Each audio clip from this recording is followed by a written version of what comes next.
CVP coaches, 12-week bodybuilding challenge, functional versus Globo. Yeah. Boom. I'm Locke, I'm 26 years old, and my focus is going to be functional bodybuilding. I'm Gus, I'm 21 years old, and I'm going to be focusing on Globo gym over the next 12 weeks. So functional bodybuilding, my main focus is obviously going to be multi-joint movements, so making sure that I maintain my Olympic lifting. I'm not going to be pushing too much for strength. Within my Olympic lifting, I'll be incorporating some tempo work as well, so trying to spend a little bit of time under tension whilst maintaining that movement.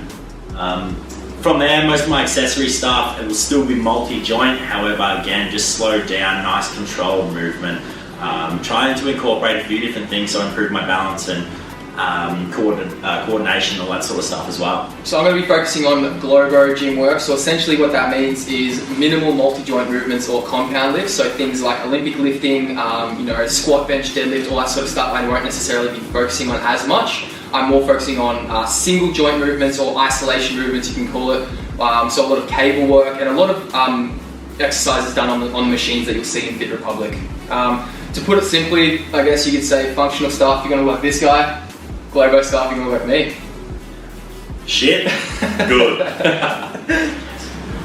Alright, so for me, Gus and I did a weigh-in last week. We're a little bit delayed on making this video. I weighed in at 90 kilos, 15% body fat, which is the highest I've ever been, which is fine. It's cool. It's about stacking on at the moment. And then I came in at 44 kilos of muscle mass. So our goal was to obviously increase our muscle mass as well. What about you, boy? So I came in at 94 kilos body weight, big boy. Yep.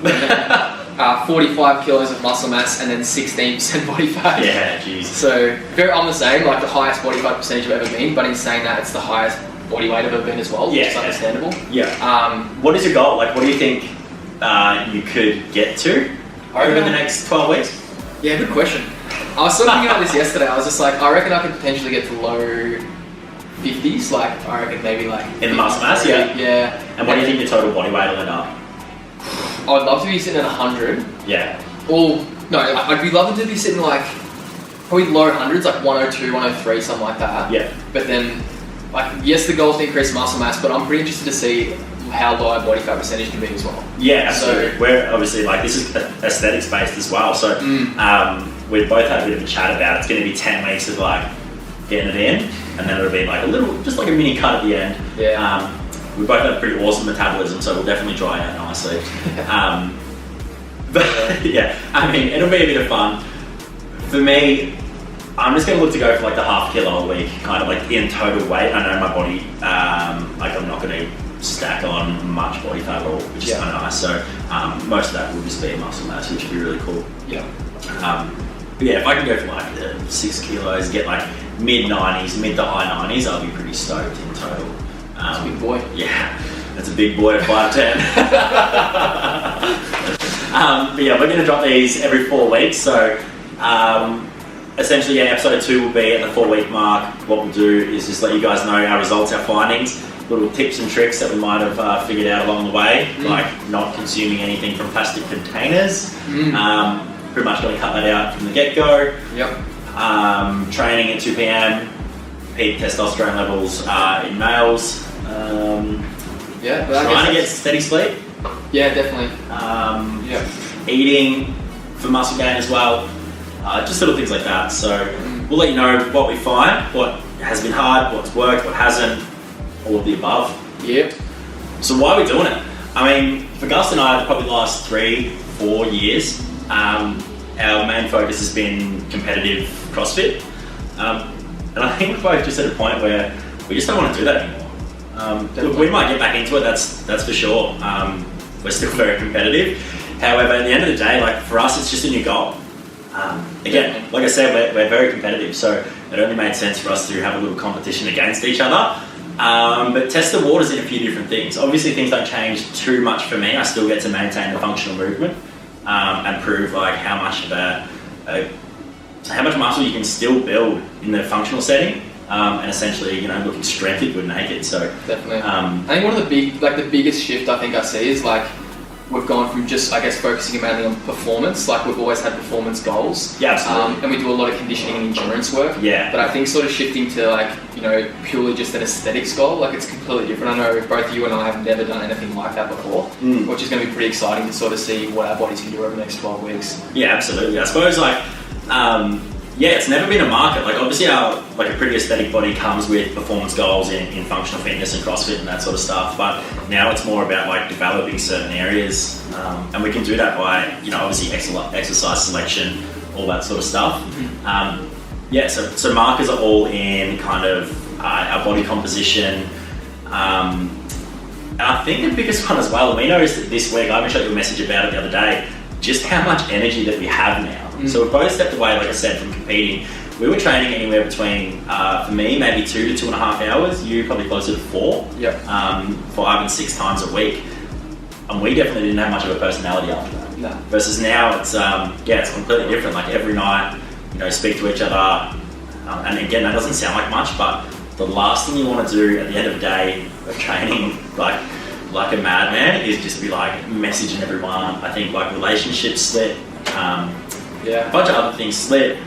It's not like that it slips, it's like we made the decision to get a performance marker, but now it's kind of nice to step away from that and just notice like how much of a good time we have and how much we really do love training. And we just literally, you can probably see now and tell that we just finished a session there, and it was just shit talk the entire time. We go through Fit Republic's reception as well, and everyone's like, "Well, what's this bet? What's the wager?" So Gus is paying $35 to win, and I'm paying 30 cents. So you guys can, you know, you be the judge of that. Yeah, Gus.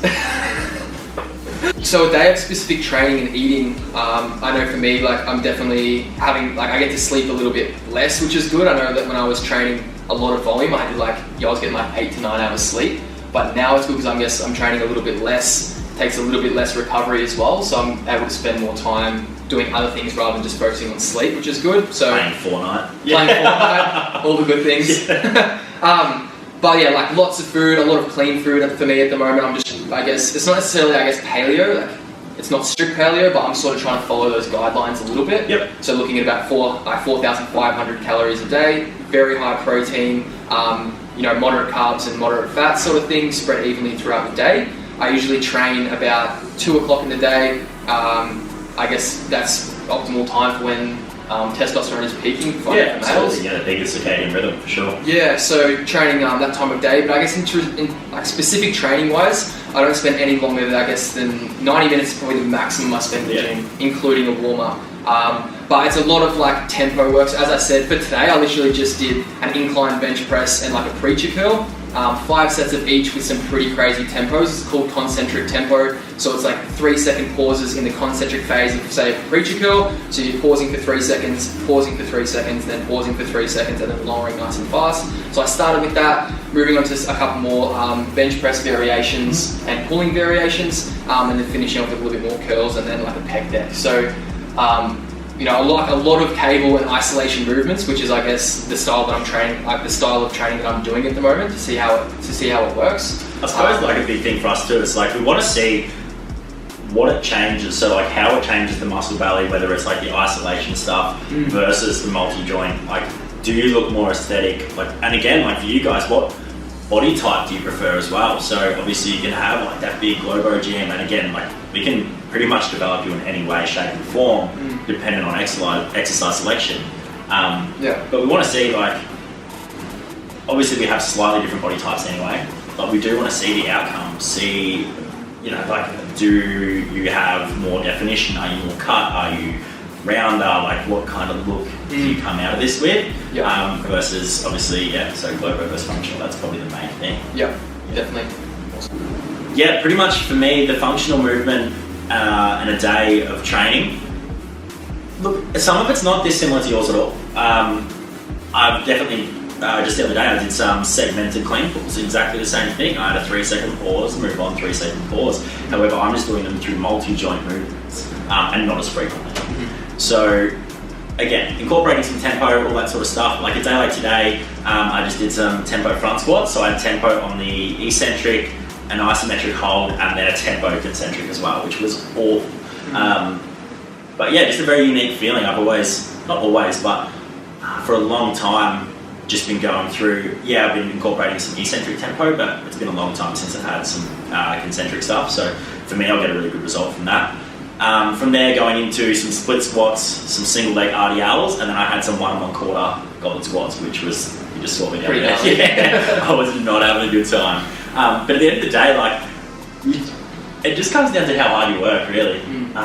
You know, you could give anyone that exercise selection, and then depending on like what they want to do and how they want to go about it, and like you can obviously, my goal is just how well I can move right now, and I'll load accordingly. Yeah. The thing that I can vary is the load, like the movement quality and the tempo. That doesn't fucking change. It has to be what is listed. Yeah. The variant there is the loading. So I'm just having a lot of fun with that, and just being like really fighting positions, all that sort of stuff. So it's interesting what you said though, like, because I definitely agree in regards to like, because I always tell like the guys that I work with and that sort of thing, like, you can go as heavy as you want as long as you maintain technique and tempo, especially when it comes to the load vary. Yeah, exactly. Yeah. And that's definitely something I've found with like the stuff we're doing now, like the hypertrophy training. Like, I really like what Muhammad Ali says. He's like, I don't start counting until I start hurting. Like, that's when you get the muscular growth. Yeah, for like, sure. You know, it's almost like a buy-in to a what? Like, the first 6-7 reps are almost like a buy-in it's to just where a it starts. pre-fatigue. Yeah. And then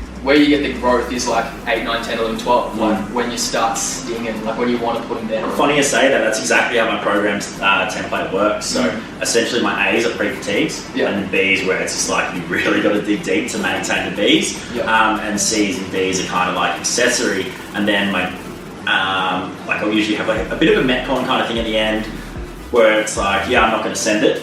I'm definitely going to push the intensity a little, but again, it's like the movement quality is number one. So I just kind of filter through whether it's like a 12-minute AMRAP, but it's always like hypertrophy based. So relatively low reps, pretty controlled tempos, but just continuous movement for 12. Yeah, that's awesome.